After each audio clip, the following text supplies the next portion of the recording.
I was literally in bed doing some reading, and I was like, oh, I never recorded a vlog video. So I grabbed my phone, and now I'm recording a vlog video, and I haven't even left. Sorry. The thing is, the things are in motion.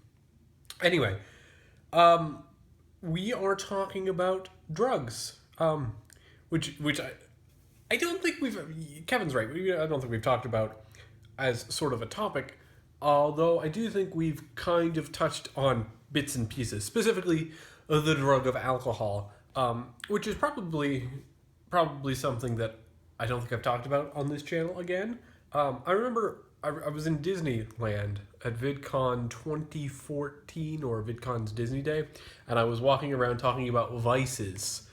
And I wasn't 21 yet, so I was like, I don't really know what my relationship with alcohol is going to be. I'm not sure that I'm going to like it or want to drink it. And it's not sort of my favorite thing in the world, but I thought I'd start by talking about alcohol. Because I came up with a rule for myself, and that was I wouldn't ever drink alone. Just it seemed like a good idea to not drink alone, and I've kept that. And what it's meant is that I don't go out drinking with people. I don't usually have parties with alcohol or anything. But I wind up drinking more with my parents than with friends at this point. Because I don't know, my parents and I'll go for dinner. They're usually paying the tab. I get a $10 drink, and then I don't have to pay for it. It's quite excellent. And one of them will usually drink. And if my sister's around, my sister is at the magical age where she has a driver's license but can't drink, and therefore becomes the automatic designated driver. But that only happens on holidays and stuff nowadays when we're all home, because she's also at college, just like I am. But yeah, alcohol is the only drug I have on any consistent basis. I don't drink coffee, or I don't drink soda either. And if I do drink soda, I will almost always drink decaffeinated soda. And the reason for that is actually a little bit complex. My dad, here's a little bit of personal information. My dad drinks coffee all the time.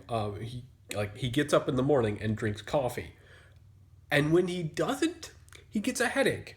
And I was like, no, not gonna drink coffee, because I don't want a dependence on it. I'd rather just be me. And occasionally, if I have a really big project due, this happens once a year when I really need extra energy, I will have a root beer or something. And that winds up being the one root beer I have in a year. And then I have all the sugar and caffeine in this concentrated, carbonated form of deliciousness. And then I usually have enough energy to get through and do what I need to do. But that's it.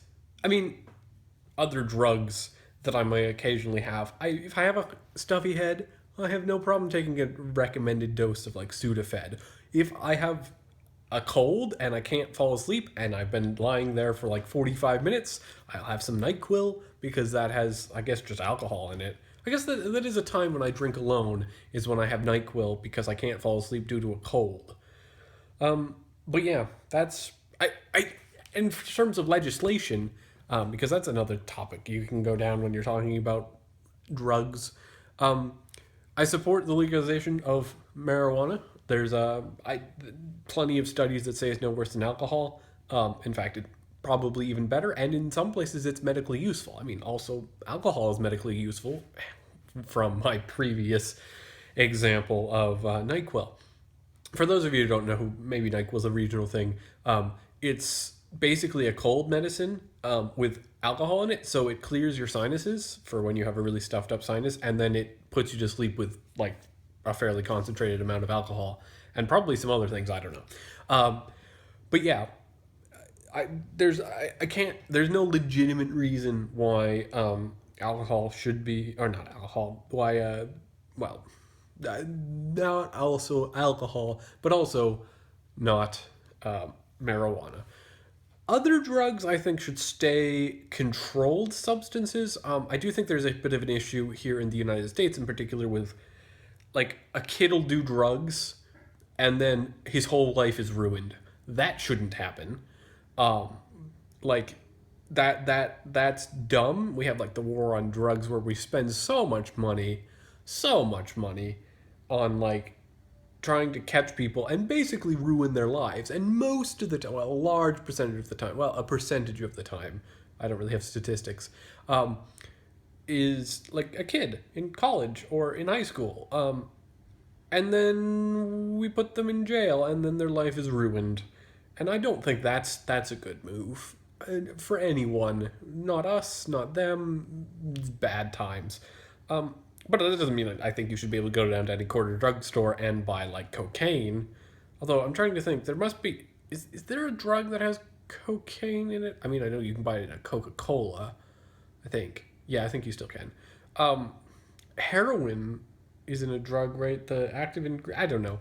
Anyway, I don't think you should be able to go over down and buy them just because you want them. But I don't think that you need to ruin your life if the cops catch you with them. A fine, perhaps. Jail seems a little bit of a stretch. Now, I suppose if you're a distributor who has sold millions and millions of dollars like worth of the stuff, I can see a much more tougher punishment. But like if you sell your friend a bag of weed or a bag of cocaine or whatever, I don't think that makes you a dealer. That just means, oh, you had some extra. It was expensive, so I'll sell you some. I don't know. The laws of what I think would constitute a dealer would have to be weird. I don't know. Anyway, I don't think we should ruin people's lives because I think the drugs are doing a good enough job of doing that as is for most people. But yeah, so that's my thing. I don't really take drugs, but I think the laws around them should be more relaxed. Certainly, we shouldn't ruin people's lives over them because drugs already ruin people's lives as it is some of the time. Anyway, that's my thoughts, and I'll see you next week. Bye!